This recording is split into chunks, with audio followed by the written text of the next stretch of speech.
ቀን 6 መግለጫ ስታወጣ ትውላታለህ እንጂ አዝረክርከን በአደባባይ እንታገላለን። አረታው ለምን ነው እንደዛ የምታረገው? የውስጣችንን ጩኸት የውስጣችንን የሆነ ነገር አንተ ላይ እናራግፋለን። እውነታው ይሄ ነው። ሰላም ቻለው። ሰላም ጤና ይስጥልን የተከበራችሁ የጉባኤች ኢትዮጵያ ቤተሰቦች እንዴት ናችሁ? በእኛ አትታለሉ። እኛ ውጭ ሀገር ያለን ሰዎች የምናወራውን ነገር ይዛችሁ አብራችሁ ካለ ሰው ጋራ ምንም አይነት ብጥብጥ አትፍጠሩ የሚል አንድ ወንድማችን ያስተላለፈው መልእክት አለ። እሱንም ሀብታሙ አያሌው ሌሎች በሽተኞችን ሙሉ እንስማ፣ እንታዘብ። ሁሉም ነገር በጎ ይሆናል። ኢትዮጵያ ትቀጥላለች፣ ቆሻሻዋንም ታራግፋለች። እየታዘብን እንሂድ።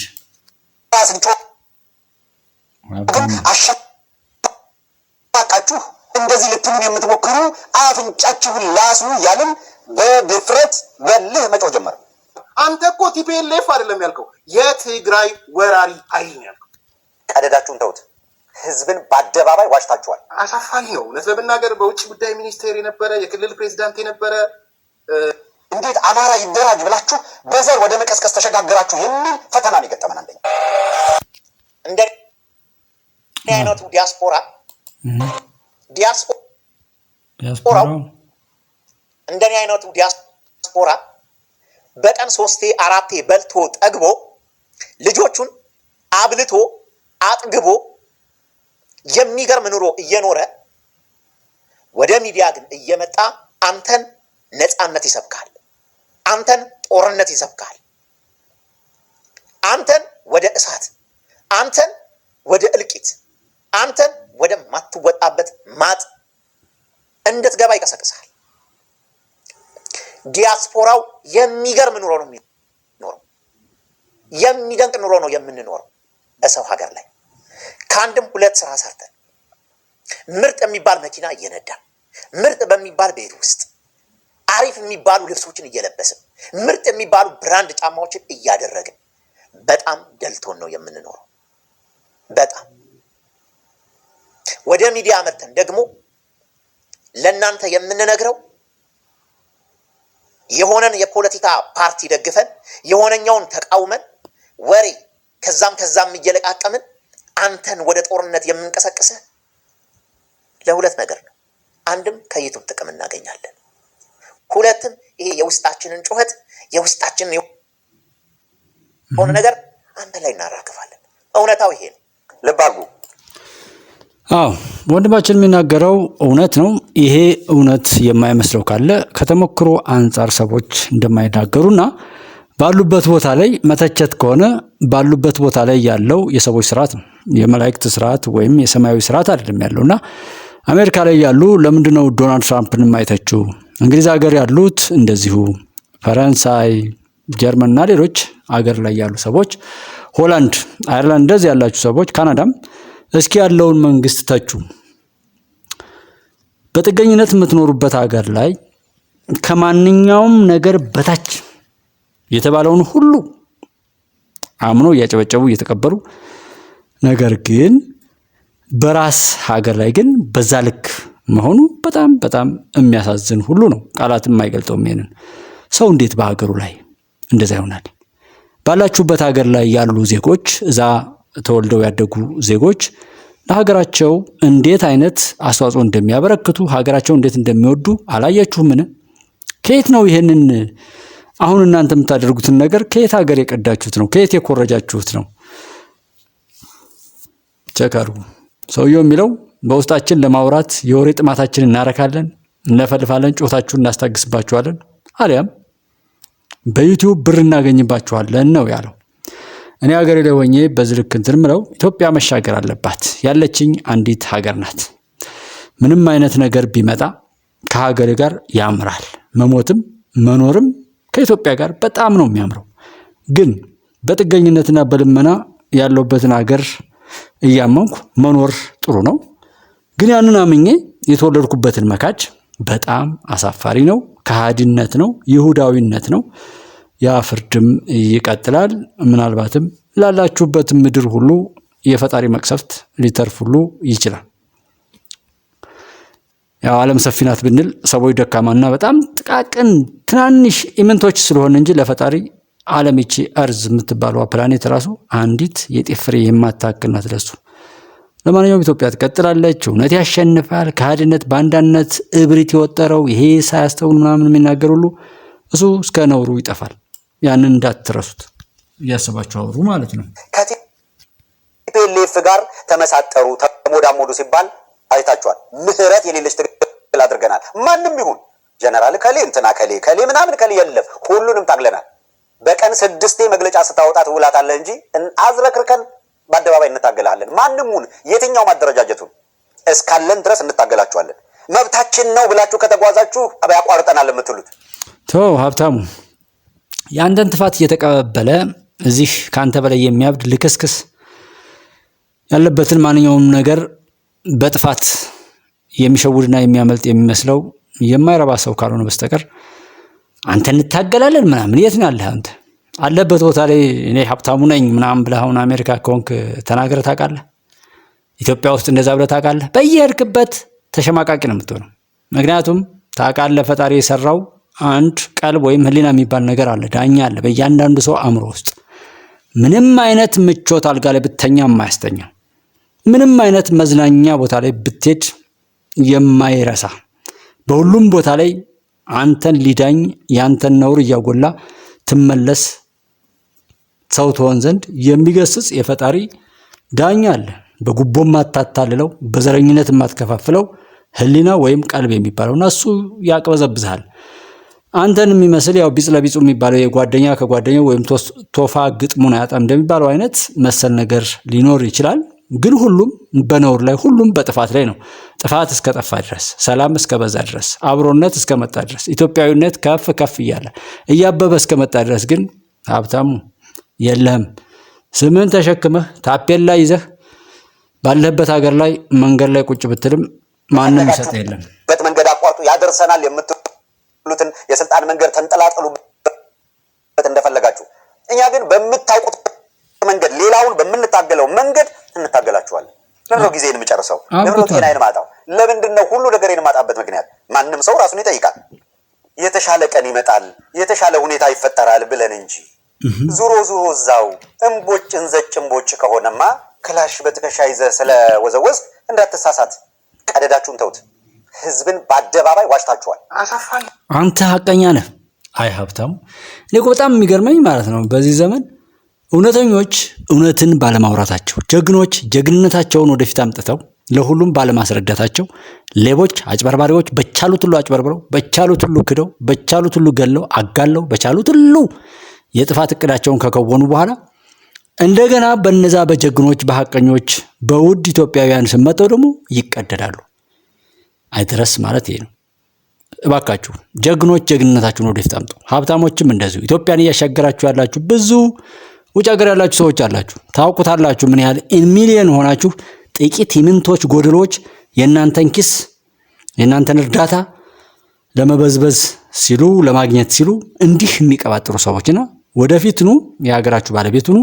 እነዚህን መሰሎች ያው ከዚህ በፊት እንደምታደርጉት የምትጥሉላቸውን እየጣላችሁ ግን ኢትዮጵያን በሚጎዳ መልኩ ላይ ገንዘብ አትስጧቸው።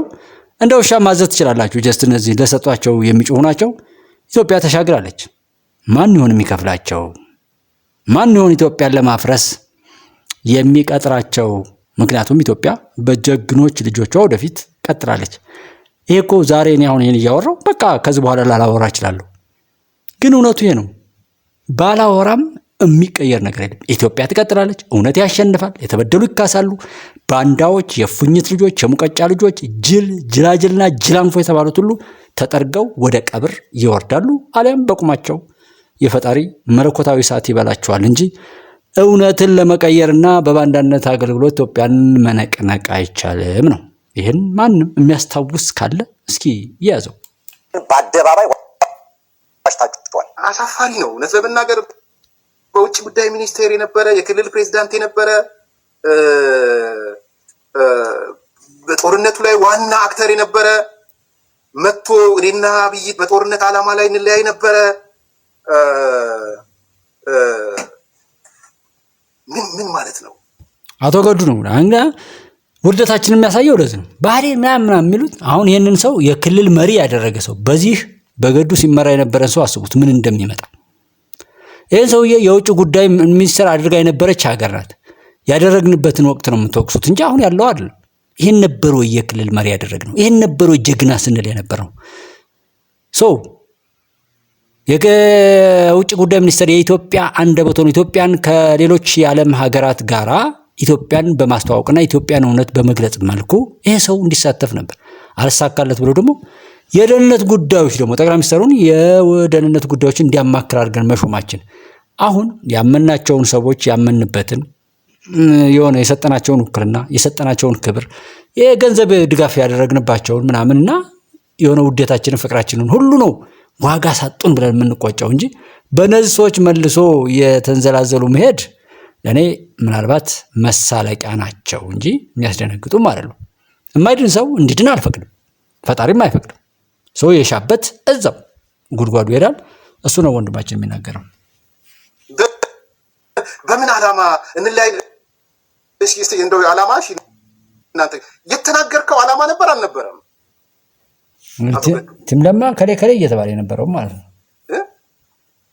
ማለት ሌላው ይቅርና የተናገርከው እንዴት ህወሓት ይባላል? እንዴት ሆኖ ነው ህወሓት የሚባለው? መባል ያለበት የትግራይ ወራሪ ነው መባል ያለበት፣ የትግራይ ልሂቅ ነው መባል ያለበት። እንዴት ይረሳል ይሄ? ሌሎቹ ቢያንስ ቲፒኤልኤፍ ምናምን የሆነ ነገር ቢሉ ወያኔና ያልነው ቲፒኤልኤፍ እና ያልነው ይላሉ እኮ። አይቺን ቃል እኮ የተጠቀምነው ቲፒኤልኤፍ ለማለት። አንተ እኮ ቲፒኤልኤፍ አይደለም ያልከው፣ የትግራይ ወራሪ ኃይል ነው ያልከው። የትግራይ ልሂቅ እያልክ ነው የተናገርከው። ግጫውን ሰጥቶ የትግራይ ልሂቅ ድርጊቱ ከጣሊያንም ይብሳል ነው ያልከው። በነገራችን ሀብት ነው አይደለም ዲስከስ ያርግሰው። ዛሬ መጥተህ ግን እኔ ያስኩት የጦርነት ዓላማ ጠቅላይ ሚኒስትሩ ከያዘው ዓላማ ጋር ይለያያል ብለህ ለመናገር አይኔን በጨዋት ስትመጣ በውጭ ጉዳይ ሚኒስቴር ደረጃ፣ በፕሬዝዳንት ደረጃ፣ በአማካሪ ደረጃ በቪዲዮ ወጣ። የት ልታስገባው ነው? ማን ያስታውሳል? ማን ይጠይቃል? ያንን የትግራይ ወራሪ ሲባል ያማችኋል። እረፏት። የትግራይ ወራሪ ነው የወረረን። የትግራይ ባለሀብት ነው። ንብረት ሁሉ ተጭኖ ነው የሚጓዘው ወደ ትግራይ። አንተ አይደል ያልከን? ፓርቲኩላርሊ የመጣው ስርዓት ለይቶ አማራን እንደሚያጠቃ ከተረዳን በኋላ የአማራ ህዝብ በፍጥነት የራሱን አደራጅቶ ከጥፋት እንዲከላከል ወደ ቅስቀሳ ውስጥ ስንገባ ሁለት አደገኛ ተግዳሮቶች ገጠሙ። አንደኛው ተግዳሮት በጣም ከፍተኛው ተግዳሮት ከራሱ ከአማራው ማህበረሰብ በተለይ ኤሊቱ እንዴት ከናንተ እንዴት ኢትዮጵያን ስትሉ ከኖራችሁ እንዴት አማራ ይደራጅ ብላችሁ በዘር ወደ መቀስቀስ ተሸጋግራችሁ የሚል ፈተና ነው የገጠመን። አንደኛ እኛ አደጋው ታይቶናል። ፖለቲካን በብሔር እንድንጫወትባት በመፈለግ አይደለም።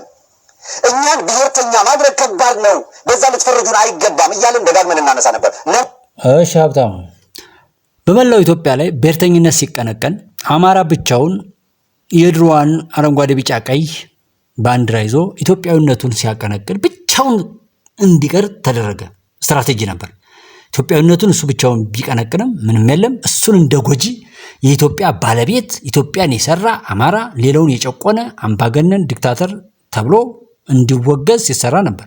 በዛን ጊዜ አንተም ነበር ከአንዱ አቀጣጣይ ነበር። ታውቋለህ እኮ አሁን ይሄን ስትል ስትራቴጂም ነው። እንደ ቅድ ተሰጥቶህ ማንን እንዴት ማጥመድ እንዳለብህም ነው ለማጥመድ እንደዚህ የምታወራውና ከዛ ሁሉ ሰው የለም ተሳስተናል፣ ወደ ኢትዮጵያዊነት ማንነታችን መመለስ አለብን ብሎ ሲመለስ ነበረከት ስምኦንና አብንን ያደራጁ ሰዎች የሰሩትን ነገር ይዛችሁ አማራን ሲጎዳበት የኖረውን ኢትዮጵያዊነት እንዲያፍርበትና አሁንም ለሌላ ውድቀት በብሔርተኛነትና የሁሉ የበታች ሆኖ በኢትዮጵያ ላይ ውዳቂ እሳቤን ተሸክሞ እንዲነሳ አረጋችሁት። እንደናንተ አይነት ውዳቂዎች ማለት ነው። እሱ እኮ ነው ቀመሩ። ከዛ አሁንም እኮ ያደረጋችሁት ሁሉም የኢትዮጵያ ልዩ ኃይል የሚለው ፈርሶ ወደ ኢትዮጵያ ገብቶ ኢትዮጵያዊ ነው በኢትዮጵያዊ አንድነትና ማንኛውም ነገር ላይ የሚችለውን አስተዋጽኦ ወደፊት እንዲያደርግ ሲባል የለም አንተ መጥበብ አለብህ፣ አማራ ክልል ላይ ነው ያለው፣ ሶሮቃ፣ አብደራፊ፣ ዳንሻ፣ ቅራቅርና በየዳ ላይ አናቱን ብሎ ሰሜን ዕዝን አርዶ የመጣውን የህወሓት ቡችላ ልኩን ያስያዝጀውን ያንን ልዩ ኃይል ለመበቀል ይሄንን አሻጥር ሰራችሁና ከዛስ በሀገሩ ላይ ከመሳተፍና የሀገሩ ባለቤት ከመሆን ይልቅ ተራ ሽፍታ፣ ተራ ሌባ ክላሹን ሸጦ የሚባልግ እንዲሆን አደረጋችሁት። ያንን የተከበረ ጀግንነት የፈጸመ ልዩ ኃይል ነበር። ይሄ ማንም ሊቀይረውም አይችልም። የመጀመሪያውን ያከሸፈው ጎንደርና ወልዲያ ላይ ከዛም አሁን ያሉ ልክስክሶች ያቀዱትን በአማራ ክልል ውስጥ የዘለቄታዊ ያለው ወይም የረጅም ጊዜ ጦርነት እንዲካሄድ አስቦ የነበረውን የወያኔን እቅድ አናቱን የመጡት ዳንሻ እና ሁመራ አካባቢ ላይ በየዳና ቅራቅር አካባቢ አናቱን ብለው በዚህ በራያ አካባቢ ደግሞ ያቺ አንዲት ሴት እሷን እግዚአብሔር ከፈቀደ እንደምንም ብሎ መከላከያ ሰራዊትም ቢሆን እንድናገኛትና በሚዲያ ላይ እንድናጀግናት ትፈልጋለሁ። ሁሉ ቀይ ቦኔት ለባሽ ተመቶባት እሷ ብቻዋን ራሷን ቀብራ መሬት ውስጥ ለ2 ቀን ለ3 ቀን ቆይታ በጀግንነት ያንን ሁሉ ነገር የተዋጋችበት ነውና እሱን ለመቅበር ስትሉ ፌደራል ፖሊስ እንዳትሆን መከላከያ እንዳትሆን ሀገር አይደለም ብላችሁ በኢትዮጵያ ላይ ኢትዮጵያዊ ጸረ ኢትዮጵያ እንዲሆን አደረጋችሁት። ያንን ብላችሁ ያንን ድሉን በረከሰ ሌብነትና ምናምን እንድል እስር ቤት እንዲሰብር፣ ትምህርት ቤት እንዲዘጋ፣ ሰው እንዲያግት፣ መከላከያ ላይ እንዲተኩስ በየሄደበት አሳፋሪ የተባለ ነውር ያለ መሪ ያለ መርህ በየሄደበት ሀብታሙ አንተን የሚመስል አሳማና ሌሎች ሆዳሞች ለነሱ ለረከሰ ሆድ እና የረከሰ ፍላጎት ማሟያ ያደረጋችሁት። ፈጣሪ ይፋረዳችሁ። ብቻ ግን ትዝ እንዳለኝ ማንም ሰው እዚህ ጋር የሚያቦካና በሰው መጠፋፋት ላይ አፉን የሚከፍት ሁሉ ይሄንን እዳ እንዳለበት እንዳይረሳ ነው ለማስታወስ የፈለኩት ማለት ነው። እና አንረሳውም። ኢትዮጵያም ትቀጥላለች። ሀብታሙ ገደል ገባ ፋክት አይደለም የምንነጋገረው። አንተ ብሎ አማራ ስነ ልቦናዊ ስሪታችን አማራው ተውት። ይሄ ከክልል ውጭ በክልል ውስጥ የሚለውን ተውትና አሁን ሀብታሙ አንተና መሰሎች ልደቱ አንተና መሰል አማራ ናቸው ከተባለ ማለት ነው በቃ አማራን ለማሰደብ በቃ የምትጠሩ ናችሁ እንጂ አማራን የሆነ እንደናንተ አይነት ዘመድ ካለው ገዱ ጉዱ ምናምን እንደዚህ ርካሽ ሆናችሁ ያንን ህዝብ ለማዋረድ ከዛ ውስጥ የተወለዳችሁ ሰዎች ሆናችሁ ከሆነም ምናልባትም ያ ህዝብ ኃጢአት ስለሰራ የተፈጠራችሁ እፉኝቶች ናችሁ። ይሄ በሁሉም ቦታ ላይ ይፈጠራል። ልክ በየክልሉ በተለይ ኦሮሚያ ክልል በሚለው የትግራይ ክልል አማራ ክልል በሚለው በእነዚህ 3 ክልሎች ላይ የተፈጠራችሁ ጉዶች ምናልባት የኃጢአት ወላጆች ናችሁ። ቸክ ተደረጉ። ቸክ አርጉ። ኢትዮጵያ ትቀጥላለች። አማራ ህዝብ ስነ ልቦና ስሪት በብሔርተኝነት ቅኝት ውስጥ የመጣ አይደለም አልነበረም ፈጽሞ። ስለዚህ አማራው አልተደራጀም። እነ ፕሮፌሰር አስራት ሲለምኑት እድሜ ለዛ ለፖለቲካ ያልደረሰበት ዘመን ነው እንጂ ብኖር ልክ እንደሌላ ሁሉ እከራከራቸው ነበረ። አያችሁ ስህተት ነበረ እኔ የምሰራው በዛን ጊዜ ኢቭን ፖለቲካ ውስጥ ብቆይ ኖሮ በጣም ጥቂቶች ነበሩ የፕሮፌሰር አስራት ጉትጎታ የገባቸው። ተውት የሩቁም ዘመን። አሁን ለውጥ መጣ ገለመሌ የሚል ጫጫታ ከመጣ በኋላ እነ ጀነራል አሳምነው ጽጌ ፈተና ነበረባቸው። አማራውን በአማራነት ተደራጅ ሲሉት እንዴት የኢትዮጵያ ሚሊታሪ ሆኖ በዘር ተደራጁ ይለናል የሚል መከራ ነበር የነበረው። ችግሩ ነው ወደ አማራውን ወደ መደራጀት እንዲሄድ የገፋው ችግሩ ነው። ስለዚህ የመጣውን አደጋ አማራ ህዝብ ላይ የመጣበትን አደጋ በማሳየት ረገድ ችግሩ አይደለም። ችግሩ ሳይሆን በሁሉም ቦታ ላይ እንዲከስር ነው ያዘጋጃችሁት። ሰዎች በሄዱበት እንዳይሄድ ሁልጊዜም ከሁሉም ባይተዋር ሆኖ በማይጠቅም ላይ ዋጋ እንዲከፍል እንዲሞት እንዲገዳደል እና የምትገሏቸውን ሰዎች አታውቃቸውም እንዴ? ለማንኛውም ታውቀዋለህ አንተ ማን እንደቀጠረ ማን እንደሚያስለፈልፍም ስለምታውቀው የምትነደው ሰው ካለም ብትነደው ለእኔ ምንም አይደለም። ሀብታሙ እውነቴን ነው። ንደው አባቱ አይጠቅምም። የሚረባ ሰው ስላልሆነ በአንተ የሚነዳው የተባለ አሁን በፋኖ አደረጃጀትና መዋቅር ውስጥ ወሳኝ የምትሏቸው መሪዎች በአደባባይ የመሰከሩት ሀቅ ነበረ። በወቅቱ አብዛኞቹ እናንተን አይተን ወደ ትግል የመጣ ነው እያሉን ነው የመጡት። ሱሪውን ቀበቶውን እናስፈተዋለን ብሎ ፎክሮ የመጣው አካል ቀበቶውን ጥሎ ሱሪውን በእጁ ይዞ እንዲሮጥ የሚያስችል ጀግና ወጣት እንዲነሳ ማድረግ ተችሏል። አፈር ብላ አሁን ዛሬ እንኳን ቅማንትና አማራ ብሎ በመተማ ዙሪያ የሚሆነውን 5 ሚሊዮን ተማሪ ከትምህርት መጥፋቱን መምህራን መገደላቸውን ያ ሁሉ ነውር መፈጸሙን አታውቅም። ነገር ግን ሀብታሙ በጣም ነውረኛ እስከ ቡድንህ እስከ ተከታዮችህ በጣም የተረገማችሁ ስለሆናችሁ ነው።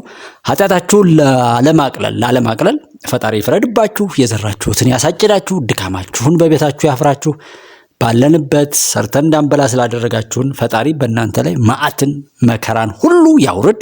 ይህን ካላደረገ ፈጣሪ አይደለም። እንደናንተ አይነቱን ቆሻሻ ካልጠረገ ፈጣሪ ፈጣሪ አይደለም ቤተክርስቲያን ሳትቀር ስላረከሳችሁ እናንተ በያላችሁበት የተተፋ ምራቅ ያርጋችሁ።